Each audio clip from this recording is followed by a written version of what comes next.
Columbia Network takes pleasure in bringing you Suspense.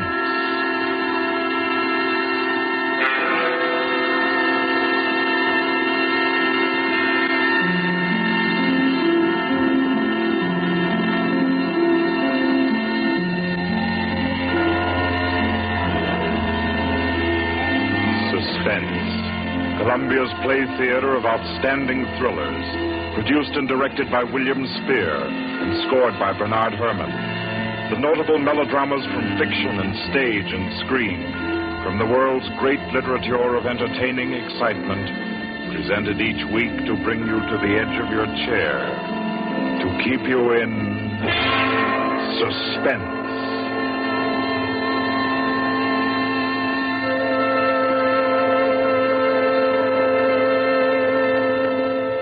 Tonight's adventure in suspense is from the pen of Dorothy Sayers.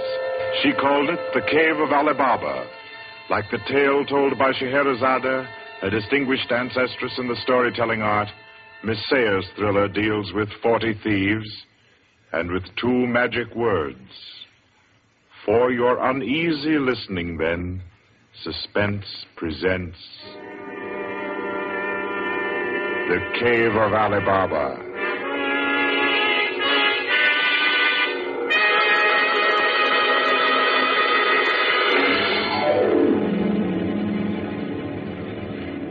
On a Saturday afternoon in January, in the grim and narrow house in Lambeth, a man sat eating kippers and reading the daily paper. He was smallish and spare, with brown hair rather too regularly waved and a strong, brown, pointed beard.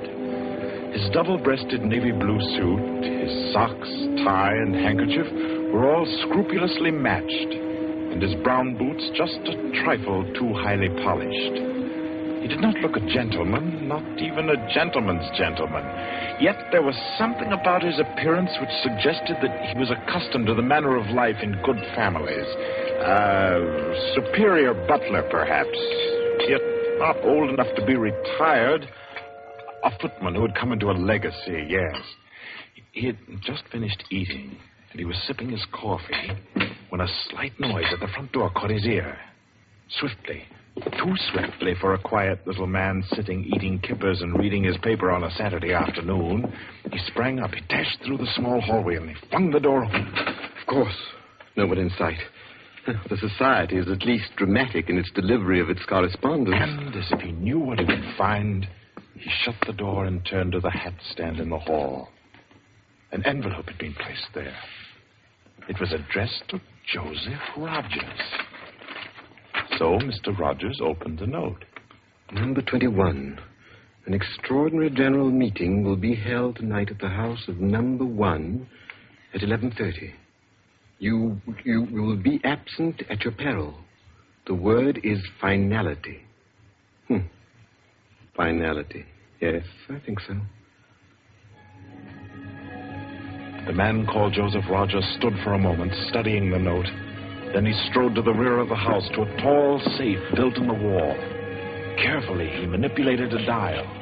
He swung the safe door open. He stepped inside into a small strong room. He opened a drawer marked correspondence, placed the note inside, and then came out again. A moment to reset the lock for a new combination, and then he went back into the living room. He reached for the telephone. He lifted it from the cradle and then reconsidered. Too dangerous. He hurried upstairs and clambered into an attic. In the furthest corner, he searched for and found a knothole in the woodwork. He pressed it. A concealed trapdoor swung open, and he was in the loft of the adjoining house. He paused before 3 cages, in each of them a carrier pigeon. Carefully, he wrote a note. Slipped it under a pigeon's wing. There you are, my pretty. There, take it easy now. There you go. Lie straight. 4:30. I'll send another pigeon at 5 and the third at 6. I should have my answer by 9:30 at the latest. Oh, I forgot one thing most important. Mr. Rogers moved through the trapdoor, back into the attic of his own house, And once again he stood before the tall safe built in the wall. He opened the door, stepped into the strong room, moved for a moment quietly in the dark, and then spoke gently. Now, be good, my sweetheart. I'm depending on you. Open sesame. Come on now, old thing. Open sesame. Open sesame. That's better. That's very much better.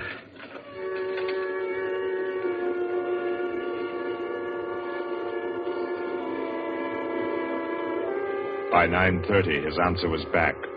All the little piece of paper said was a hasty okay. At a quarter before 11, he took his revolver from a locked drawer, inspected it carefully. Yes, loaded it with cartridges from an unbroken packet, and left the house. He walked quickly, keeping well away from the wall. And when he climbed on a bus, he sat next to the conductor, where he could watch all who got on and off. By 25 minutes after 11, he was out on lonely Hampstead Heath, pausing in the shadow of a large tree to adjust a black velvet mask on which, in white thread, was stitched the number 21. Then he stepped briskly to the door of the villa that lay before him and...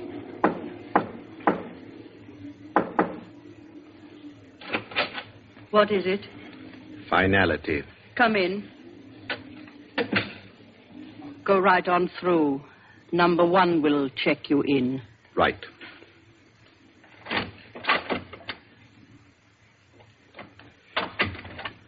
$21, sir. Lift your mask. Very well, 21.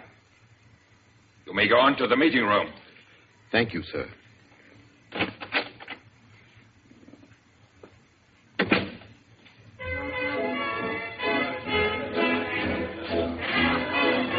The room of the villa in which Mr. Rogers now stood was a large one, a brilliantly lighted room.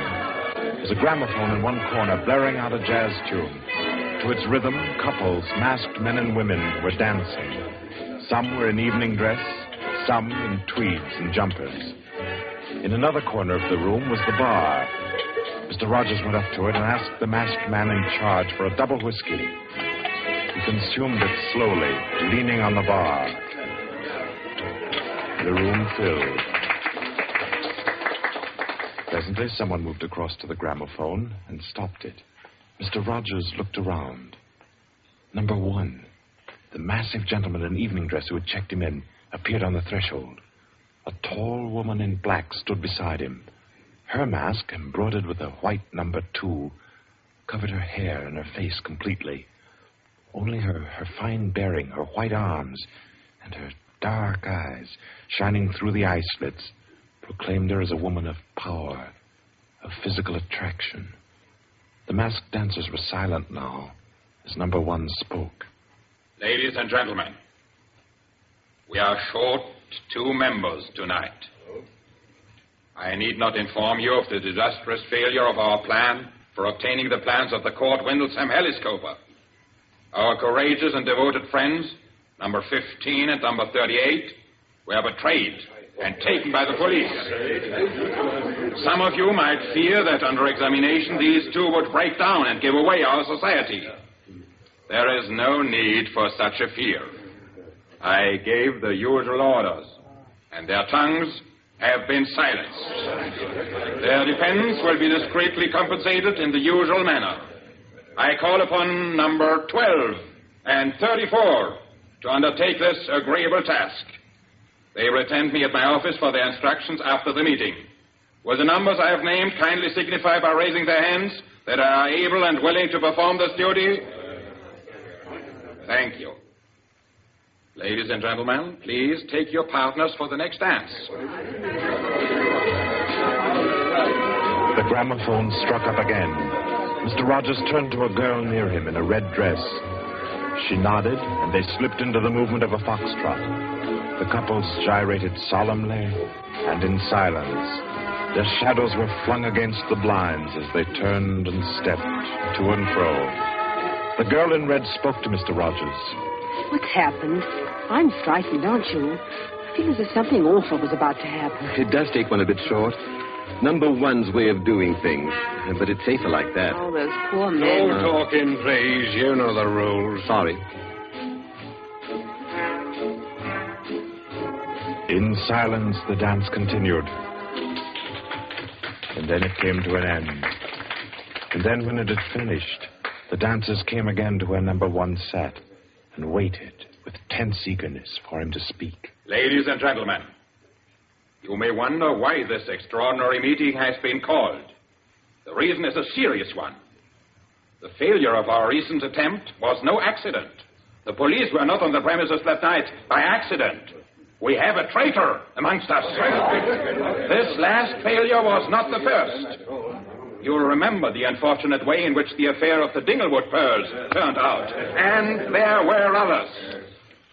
However, I am happy to say that our minds can now be easy. All these troubles have been traced to their origin. The offender has been discovered and will be removed. The misguided member who introduced the traitor to our ranks will be placed in a position where his lack of caution will have no further ill effects. There's no cause for alarm. Ladies and gentlemen, please take your partners for the next dance.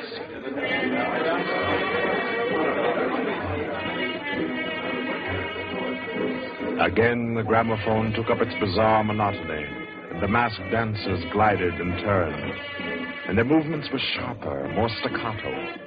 The girl in red was claimed by a tall mask in evening dress.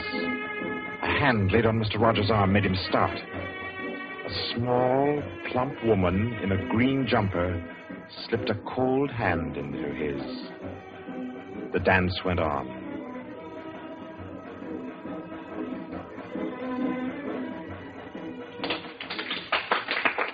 When it stopped, everyone stood detached, stiffened in expectation.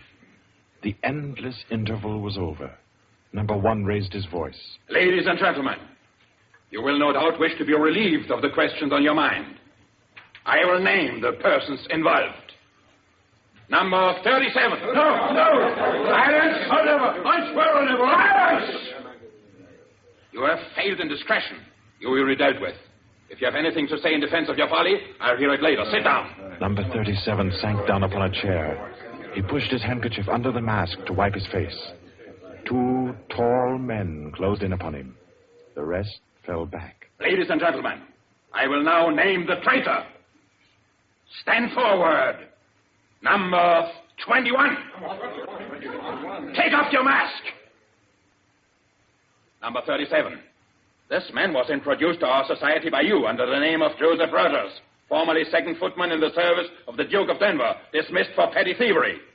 Did you take steps to verify the statement? I did, as God's my witness. It was all straight. I had him identified by two of the servants. I asked all over about him. The story was true. I'll swear it was. Number 21.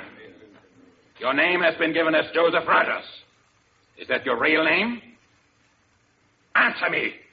Is that your real name? No. What is your name? Peter Death Braddon Whimsy. Silence! My compliments, your lordship. We thought Lord Whimsy was dead. He was killed, so the paper said 2 winters ago, while shooting big game in Africa. He even left a will, proved of £500,000. To his mother, I believe, the Dowager Duchess of Denver. Lord Peter Whimsy, indeed. Well-known book collector, man about town, distinguished criminologist. Took an active part in the solution of several famous mysteries. Taking an active part, if you don't mind. So you deliberately led us to think you were dead and became Joseph Rogers to gain entrance to our society. What has become of the real Joseph Rogers? He died abroad. I took his place. And the end of your impersonation to uncover our society. Precisely. I see. The robbery of your own fete, upon which we congratulated ourselves, and which you helped to execute, was arranged. Obviously. The robbery of the Duchess, your mother, was arranged by you. It was. It was a very ugly tiara, no real loss to anybody with decent taste. The burglary of the Winthrop mansion, the theft of the necklace at Covent Garden, the others as well. You arranged them all. All. May I smoke, by the way? You may not. Numbers 15, 22, 39. You have watched the prisoner. Has he made any attempt to communicate with anybody? None. His letters and parcels have been opened. His telephone tapped and his movements followed. Even the water pipes in his house have been under observation for Morse code signals. You're certain? Absolutely. Then we may be sure that he has been alone in this adventure. Well, ladies and gentlemen, please take Very well. Take the prisoner away. And be sure you explain carefully to him first the manner of his death. I'm sure he'll enjoy it. Wait, at least you can let me die decently. Take him away. Stop, I have something to say, something to sell. We make no bargains with traitors. No, but listen.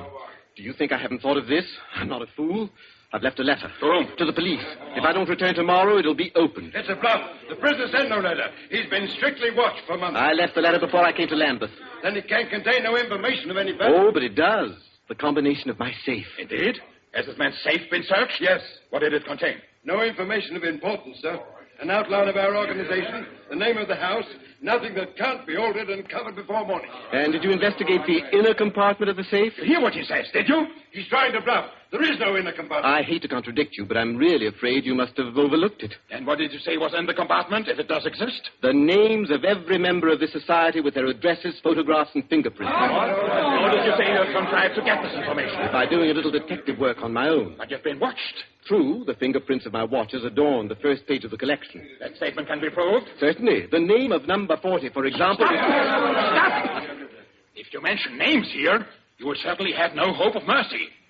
Bring the prisoner to my office. Ladies and gentlemen, take your partners for the next dance. Yes.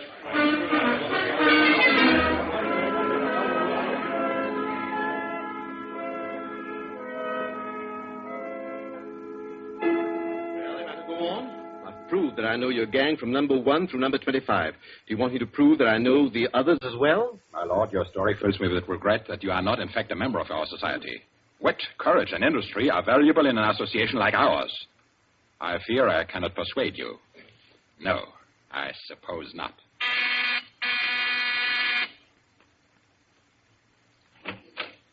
Yes? Ask the members kindly to proceed to the supper room.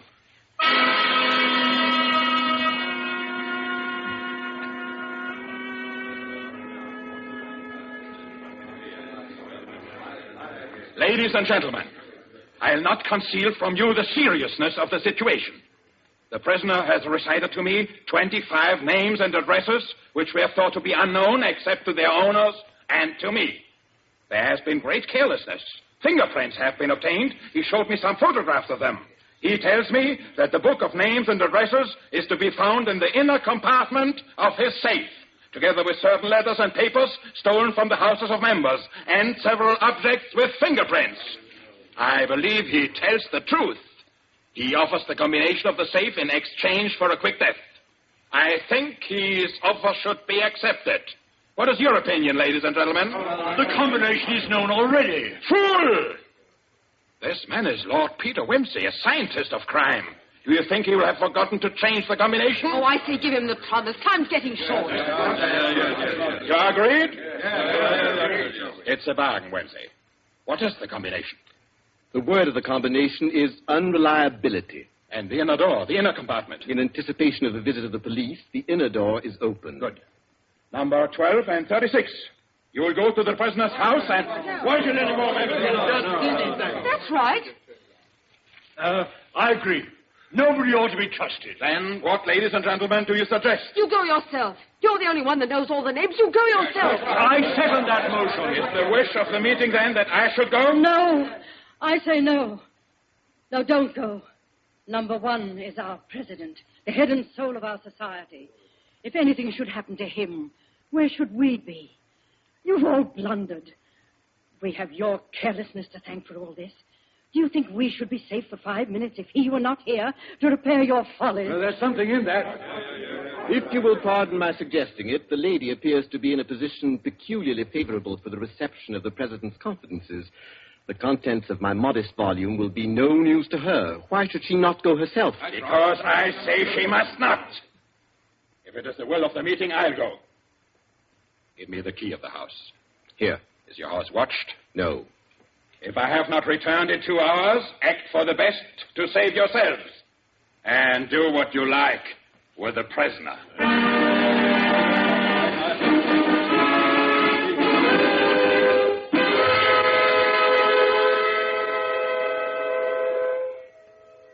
president has been gone 2 hours. Traitor! What's happened to him? How should I know? Perhaps he's looked after himself and gone while the going was good. Liar! Oh. He'd never do that. What have you done with him? Speak, or I'll make you speak. I can only form a guess, madam. I'm afraid that your president may quite inadvertently have left the door of the inner compartment closed behind him, in which case... Yes. Well, let me explain the mechanism of my safe. The inner compartment has 2 doors. The outermost opens outward with an ordinary key. Oh, do you think that the president is so stupid as to be caught in an obvious trap? Undoubtedly, he will have wedged open that inner door. Undoubtedly, madam. But the sole purpose of that inner door is to appear to be the only one. Hidden behind the hinge of that door is another, a sliding panel, also left open. Inside the compartment is the big, heavy ledger containing all the information about this society. This ledger lies on a steel shelf. Do I make myself clear? Oh, yes, go on. The steel shelf is balanced on a concealed spring. When the weight of the book, the ledger, is lifted, the shelf rises almost imperceptibly, and in rising it makes an electrical contact. Now, let me draw a picture.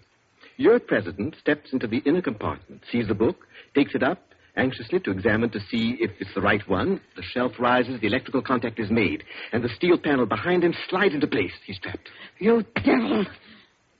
What is the word that opens the inner door?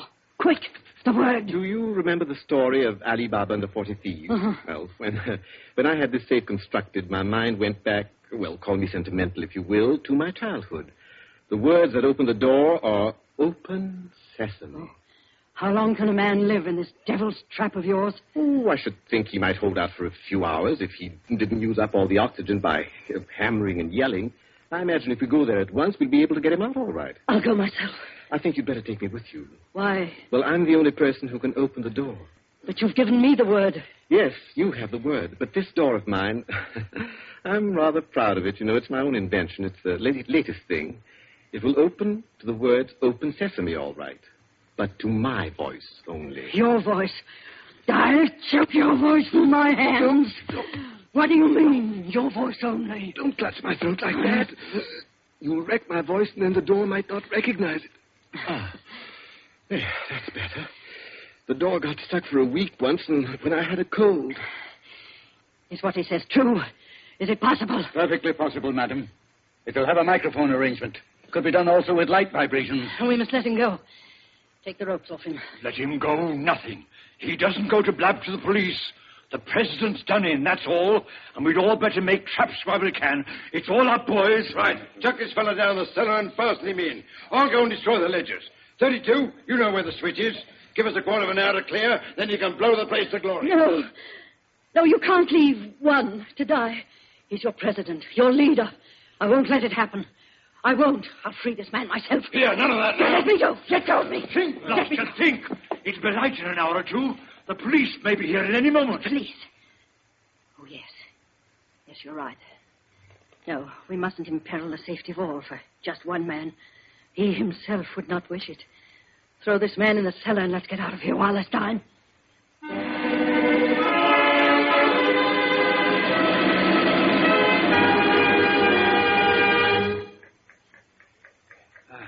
Here. This is good enough. Leave him here. Right. Let's go. Hey, you chaps. Yeah, should have gagged him. I say, it's lonesome down here in this cellar. You might at least leave the light on. Don't worry about the dark. They're taking you here as the time fuse for the bomb that's going to blow out this place. It's all set. You won't have long to wait. Not long.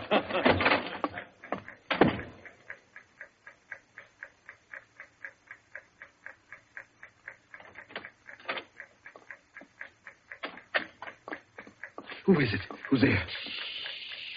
Hold still, so I can cut the ropes. Well, if it isn't two. My compliments, madam, on your loyalty to your president. Quick. They've set the time fuse. The house is mine. Follow me as fast as you can. Number one must be saved. And only you can do it. Well, how did you manage to... There's no time for questions. Get up and follow me. You will release him. You promised. I promise. But I warn you, madam, that this house is surrounded. When my safe door closed, it gave a signal to Scotland Yard. All the members of the society had taken. Never mind them. Here, outside. Quick. All right, who's there? Is that you, Inspector? Get your fellows away, quick. The house is going up in a minute.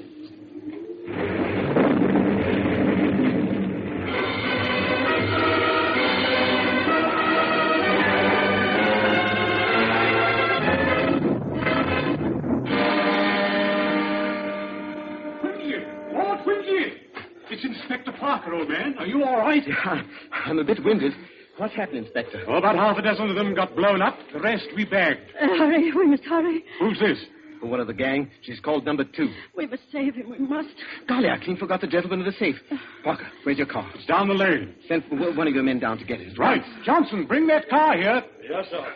I've got the number 1 of the whole company quietly asphyxiating at home. I promised we'd get back and save him. He's the bloke that we've been wanting. The man at the back of the Morrison case and the Hope Wilmington case and hundreds of others.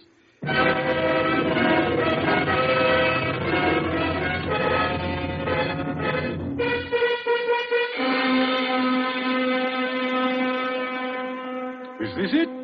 Quite a contraption. Yes, I only hope he hasn't upset the adjustment by thumping at it. Oh, please, hurry. I hope you haven't hurt my voice. Oh, you sound all right. I can only be conversational. Come on, old thing. Show us your paces. Open sesame. Open sesame. Confound you. Open sesame. Open sesame.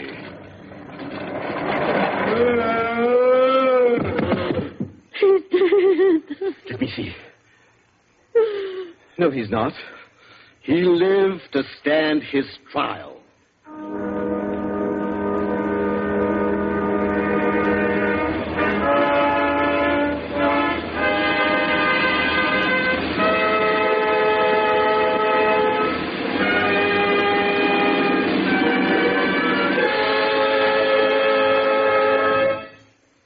And so, all's right with the world, as it always is when Lord Peter Wimsey is involved. The Cave of Ali Baba by Dorothy Sayers was the story which gave us tonight's Suspense. Suspense is produced by William Spear. Our guest director for this evening was Robert Louis Sheehan. Tonight's radio drama was written by Peter Lyon and scored by Bernard Herrmann. Romney Brent was Peter Wimsey, William Moulton played number 1, and Ira Gerald, the lady in the case. Others in the cast were Kathleen Cordell, Victor Beecroft, Roland Bottomley, J.W. Austin, William Podmore, Ian Martin, and William Moulton. Next Wednesday, Suspense will not be heard because of a special all-star Hollywood broadcast which Paramount Pictures will present. 2 weeks from tonight, at this time, Columbia will bring you another selected story from the world's great literature of thrills. Another study in suspense.